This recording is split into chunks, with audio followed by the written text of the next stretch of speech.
մենք այս կողմը ունենք անցնող լարեր այս գծով, թե չունենք։ Դիմացի մայթով են մեր անցնող լարերը։ Մենք ստեղ լուսավորության հարցն ենք լուծում։ Այո։ Այս արտի լուսավորությունը 100 տարվա է, չի աշխատում ընդհանրապես, հա, նորոգում ենք, այն վերևը միա դրածա ընդհանրապես էտա։ Ռազաշիթով մաքրում ենք դրանց պատերը, քանդած տեղերը հավաքում ենք, որտեղ որ ընկնող քարեր կա, սա ռեստավրացիա ենք անում, հավաքում ենք, սարքում ենք։ Պատվենքեն դրանք մաքրում ենք, լուսավորությունը նորից զորից հավաքում ենք։ Տրամուղին փորվում է գազոնի կողքով իջնող ճանապարհի վրա միջև Բաբայան խաչմերուկ։ Լայերը բոլորը գետնի տակ ինչ կա չկա, տեղադրվում է 20 36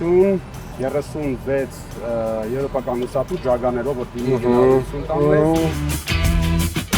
Այսինքն այս հատվածով գնում ենք տակով, անցնում ենք դիմացի մայթը, դա ձեր աշխատանքը հիմնականում է։ Շինարարությունը ավարտվելու է այս փուլը Բաբայան խաչմերուկի վրա։